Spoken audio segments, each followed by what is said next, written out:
എന്തൊരു ജാടയാടി എന്ന് നിങ്ങൾ എപ്പോഴെങ്കിലും കേട്ടിട്ടുണ്ടോ? ഓ, മുടി കളർ ചെയ്തപ്പോൾ അവൾക്ക് വലിയ ജാടയായി, ഒരു ഫോൺ എടുത്തപ്പോഴേക്കും അവൾക്ക് വലിയ ജാടയായി, ഓ ഒരു ഡ്രസ്സ് വാങ്ങിച്ചപ്പോഴേക്കും അവൾക്ക് വലിയ ജാടയായി, ഒരു ജോലി കിട്ടിയപ്പോഴേക്കും അവൾക്ക് ഭയങ്കര ജാടയായി, പുതിയ ഫ്രണ്ട്സിനെ കിട്ടിയപ്പോഴേക്കും അവൾക്ക് ഭയങ്കര ജാടയായി. ഇങ്ങനെ പല തരത്തിൽ ജാട എന്നുള്ള വാക്കുകൾ ഞാനും നിങ്ങളും എല്ലാവരും കേട്ടിട്ടുണ്ടാവും. ചിലതൊക്കെ നമുക്ക് മനസ്സിലാവും ഇപ്പം നമ്മളെ ജാട എന്ന് വിളിക്കും എന്നുള്ളത്. ചിലവരുടെ മുഖം കണ്ടിട്ട് നമ്മളിങ്ങനെ അവൾ ജാടയാന്ന് പറയും, പക്ഷെ അവരുടെ സ്വഭാവത്തിൽ അവർ ഭയങ്കര കൈൻഡായിരിക്കും. അങ്ങനെ പലതരത്തിലുള്ള ജാടകളുണ്ട്. പക്ഷെ നിങ്ങൾ മാറിയ ഏതെങ്കിലും സിറ്റുവേഷനോ എന്തെങ്കിലും കഥയോ നിങ്ങൾക്ക് പറയാനുണ്ടോ? എനിക്കൊരു കഥ പറയാനുണ്ട് ഗൈസ്. സന്ദർഭവും സാഹചര്യവും ഒന്നും ഞാൻ പറയുന്നില്ല. ചിലപ്പോൾ പറഞ്ഞിട്ടുണ്ടെങ്കിൽ ഇത് കേൾക്കുന്ന ആൾക്ക് വിഷമമായാലോ. ഞാൻ ഒരാൾ ഉദ്ദേശിച്ചിട്ടാണ് ഇത് പറയുന്നത്. സോ നിങ്ങൾ മനസ്സിലാക്കിയെടുത്തോ. എനിവേ, ഇത് കേൾക്കുന്ന ആൾക്ക് മനസ്സിലാക്കിയിട്ടുണ്ടെന്നുണ്ടെങ്കിൽ നിന്നുദ്ദേശിച്ച് തന്നെയാണ് ഞാനിത് പറയുന്നത്. ഓക്കെ, ഫസ്റ്റ് ഓഫ് ഓൾ, ഞങ്ങൾ രണ്ടുപേരും അത്യാവശ്യം നല്ല ഫ്രണ്ട്സ് ആയിരുന്നു, റൂംമേറ്റ് ആയിരുന്നു. പക്ഷേ ഞാൻ ഇവളെ നല്ലൊരു ഫ്രണ്ടായിട്ടാണ് കണ്ടിരുന്നതെങ്കിലും ഇവളെന്നെ നല്ലൊരു ഫ്രണ്ടായിട്ടായിരുന്നില്ല കണ്ടിരുന്നതെന്ന് കുറച്ച് കാലങ്ങൾ കഴിഞ്ഞപ്പോഴേക്കും എനിക്ക് മനസ്സിലായി. അങ്ങനെ മനസ്സിലാവാൻ വന്ന ഒരുപാട് സിറ്റുവേഷൻസ് ഉണ്ട്. അതിലൊരു സിറ്റുവേഷൻ എന്ന് പറഞ്ഞിട്ടുണ്ടെങ്കിൽ എനിക്ക് അത്യാവശ്യം നല്ല രീതിയിലൊരു ഫോട്ടോഷൂട്ട് വന്നായിരുന്നു. ആദ്യത്തെ ഫോട്ടോഷൂട്ടായിരുന്നു, അതും അത്യാവശ്യം നല്ല രീതിയിലുള്ളൊരു ഫോട്ടോഷൂട്ടായിരുന്നു.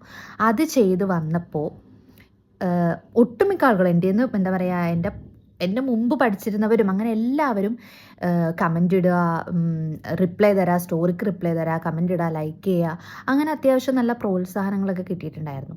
പക്ഷേ എൻ്റെ റൂമിലുള്ള, അതും നമ്മൾ ഫ്രണ്ട്സ് ആണെന്നാണല്ലോ എല്ലാവരും പറയുന്നത്, അങ്ങനെ ഫ്രണ്ട്സ് ആയിട്ടുള്ള ആ ഒരുത്തി എന്നോട് ഒരു കോംപ്ലിമെൻ്റ് പോയിട്ട് ആ ഫോട്ടോയ്ക്ക് ഒരു ലൈക്കോ കമൻറ്റോ ഒന്നും ചെയ്തില്ല. നേരിട്ടും തന്നില്ല, വിർച്വലായിട്ടും തന്നില്ല, ഒന്നും തന്നില്ല.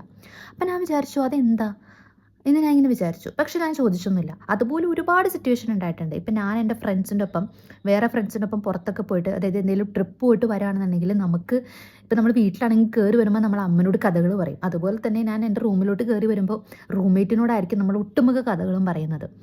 അങ്ങനെ കഥ പറയാനായിട്ട് കയറി വരുമ്പോൾ പണ്ടത്തെ സീരിയലിലെ അമ്മായിയമ്മമാരെ പോലെ മുഖവും വീർപ്പിച്ചിരിക്കുന്നുണ്ടാവും അവൾ. അപ്പം ഞാൻ വിചാരിച്ചിരുന്നത് അവളുടെ എന്തോ പേഴ്സണൽ ഇഷ്യൂസ് കൊണ്ടാണെന്നാണ് വിചാരിച്ചിരുന്നത്. പക്ഷെ അല്ല, ഇവർക്ക് എന്നോട് എന്തോ ഒരു അസൂയപ്പെടാനോ കുശും പഠിക്കാനോ എൻ്റെ അടുത്ത് ഒന്നുമില്ല എന്നുണ്ടെങ്കിലും ഇവർക്ക് എന്നോട് എന്തോ ഒരു ഉണ്ട് എന്നെനിക്ക് മനസ്സിലായി. അങ്ങനെ പല പല സിറ്റുവേഷൻസ് ഉണ്ടായിട്ടുണ്ട്. അപ്പോൾ എനിക്ക് മനസ്സിലായി, ഓക്കെ, ഇത് നമുക്ക് പറ്റിയ കമ്പനിയല്ല. ഇവിടെ നിന്ന് നമ്മൾ വെക്കേറ്റ് ചെയ്യുമ്പോൾ, ഈ റൂം എപ്പോൾ വെക്കേറ്റ് ചെയ്യുന്നോ അപ്പോൾ ആ കമ്പനിയും ഞാൻ നിർത്തും എന്നുള്ളത് ഞാൻ മനസ്സിൽ ഉറപ്പിച്ച ഒരു കാര്യമായിരുന്നു.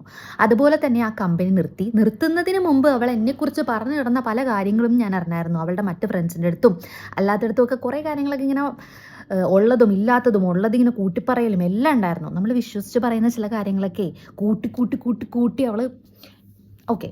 പക്ഷെ ഞാൻ ആരുടെ അടുത്തും പ്രൂവ് ചെയ്യാനൊന്നും പോയില്ല കേട്ടോ, ഞാൻ അങ്ങനെയല്ല എന്നുള്ളത്. മനസ്സിലാകേണ്ടവർക്കൊക്കെ മനസ്സിലായിട്ടുണ്ട് എന്താ സംഭവവും കാര്യങ്ങളൊക്കെ. അതൊക്കെ അവിടെ നിൽക്കട്ടെ. അത് കഴിഞ്ഞിട്ട് നമ്മൾ റൂം വെക്കേറ്റ് ചെയ്തു. അവൾ അവളുടെ നാട്ടിലോട്ട് പോയി, ഞാൻ എൻ്റെ നാട്ടിലോട്ട് വന്നു. എല്ലാം കഴിഞ്ഞു. ഒരു ദിവസം എനിക്ക് ജോലി കിട്ടി. എനിക്ക് ജോലി കിട്ടിയ കാര്യമൊക്കെ ഞാൻ അവളോട് പറഞ്ഞിട്ടുണ്ടായിരുന്നു. കാരണം ഒത്തിരി നാളും ഒരുമിച്ച് താമസിച്ചുള്ളൂ എന്ന് വെച്ചിട്ട് ഞാൻ അവളോട് പറഞ്ഞിട്ടുണ്ടായിരുന്നു. ഓൾക്കും ജോലി കിട്ടിയിട്ടുണ്ടായിരുന്നു. അത് ഓളെന്നോട് പറഞ്ഞില്ല. അത് ഞാൻ പ്രതീക്ഷയില്ല പറയുമെന്ന്. പക്ഷെ ഞാൻ വേറൊരു വഴി അത് അറിഞ്ഞു. വേറെ ഫ്രണ്ട് പറഞ്ഞിട്ട് ഞാനിങ്ങനെ അറിഞ്ഞായിരുന്നു, ക്യാഷ്വലായിട്ട് അറിഞ്ഞായിരുന്നു. ഞാനത് കഴിഞ്ഞ് വിട്ടു. അങ്ങനെ ഒരു ദിവസം ഇവള് പതിവില്ലാത്തൊരു കോള്, അതുവരെയും എനിക്ക് ജോലി കിട്ടിയിട്ടും ഞാൻ എൻ്റെ വീഡിയോ പ്രസൻറ്റേഷനും അല്ലാത്ത ഷൂട്ട്സും കാര്യങ്ങളും അങ്ങനെ കുറേയൊക്കെ ഞാൻ സോഷ്യൽ മീഡിയയിൽ ഇടാറുണ്ട്. അതിനൊരു ലൈക്കോ ഒരു കമൻറ്റോ അതിനൊരു റിപ്ലൈ പോലും എനിക്കിതുവരെ വന്നിട്ടില്ല. എന്തിന്, ഒരു സുഖമാണോ എന്ന് ചോദിച്ചിട്ട് പോലും എനിക്കൊരു റിപ്ലൈ വന്നിട്ടില്ല, ഒന്നും വന്നിട്ടില്ല. അത് ഞാൻ എക്സ്പെക്റ്റ് ചെയ്തിട്ടുമില്ല. പക്ഷേ ഇതും ഞാൻ എക്സ്പെക്റ്റ് ചെയ്തിട്ടില്ല. ഒരു ദിവസം ഓഫീസിലിരിക്കുമ്പോൾ എനിക്കൊരു കോള് വരാണ്. ഹലോ എടി അഞ്ജു, എവിടെയാടി?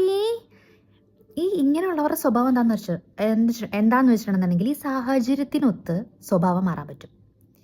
ഇങ്ങനെ ഒലിപ്പിക്കണം കേൾക്കുമ്പോഴാണ് എനിക്ക് ഏറ്റവും കൂടുതൽ ദേഷ്യം വന്നത്. അപ്പം ഞാൻ പറഞ്ഞു, ഞാൻ ഓഫീസിലാടി. എന്താടിയെന്ന് വെച്ചു. പറഞ്ഞു, ഓഫീസിലാണോ? എനിക്ക് ജോലി കിട്ടിയിട്ടോ, എനിക്ക് ജോലി കിട്ടി. ജോലി എപ്പോഴൊക്കെ കിട്ടിയതാണെന്നറിയാമോ? ഒരു 5-6 മാസം കഴിഞ്ഞിട്ടാണെന്ന് തോന്നുന്നത് എന്നെ വിളിച്ചിട്ട് ഇത് പറയുന്നത്.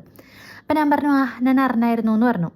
അപ്പോൾ പറഞ്ഞു, ആടി നീ എപ്പോഴാണ് ഇറങ്ങുന്നേന്നൊക്കെ ചോദിച്ചു. അപ്പോൾ ഓഫീസിൽ നിന്ന്. അപ്പം ഞാൻ ഇങ്ങനെ പറഞ്ഞു 6:30 ആവും ഇറങ്ങുമ്പോൾ എന്നൊക്കെ പറഞ്ഞു. അപ്പോൾ ഓള് പറഞ്ഞു, എടി നിൻ്റെ അടുത്ത് ഒരു 500 രൂപ എടുക്കാനുണ്ടാവും. 500 രൂപ ഒരു അത്യാവശ്യ കാര്യം ഉണ്ടായിരുന്നു, ഞാൻ ഇന്ന് വൈകുന്നേരം ആകുമ്പോഴേക്ക് അയച്ചുതരാമെന്ന് പറഞ്ഞു. എനിക്കറിയായിരുന്നു എന്തെങ്കിലും ബെനിഫിറ്റിന് വേണ്ടിയിട്ടായിരിക്കും ഇവളിങ്ങനെ ഒലിപ്പിച്ച് വിളിക്കണേന്നുള്ളത്. അപ്പം ഞാൻ നോക്കിയിട്ട് ഞാൻ വിളിക്കാടി എന്ന് പറഞ്ഞിട്ട് ഞാൻ കോള് കട്ട് ചെയ്തു.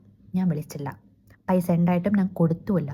എന്തിനാണ് നമ്മൾ വെറുതെ ആവശ്യമില്ലാണ്ട് ഓക്കെ, അത് കഴിഞ്ഞ് ഞാനൊരു ടെക്സ്റ്റ് ചെയ്തു, എടി എൻ്റെ അടുത്ത് പൈസ ഇല്ല, ഒപ്പിക്കാൻ പറ്റുമോ എന്ന് അവൾ എന്നോട് ചോദിച്ചു, ഒരു ഉളുപ്പുമില്ലാതെ. അപ്പം ഞാൻ പറഞ്ഞു, ഇല്ല ഒപ്പിക്കാനും പറ്റില്ലടി, ആരുടെ അടുത്തും ഉണ്ടാവില്ല, മന്ദൻ്റെ അല്ലേ എന്ന് ഞാൻ പറഞ്ഞിട്ട് ഞാൻ ആ കോൺവെർസേഷൻ അവിടെ അങ്ങ് എൻഡ് ചെയ്തു. പിന്നെ അവൾ അയച്ച റിപ്ലൈ ഒന്നും ഞാൻ നോക്കില്ല, എന്നെ നേരെ എടുത്ത് ഡിലീറ്റ് ചെയ്തു.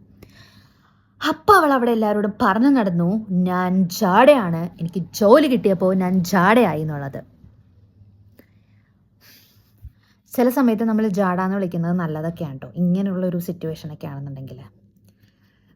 എന്നാൽ ഇവരുടെയൊക്കെ മനക്കെട്ടിയുണ്ടല്ലോ,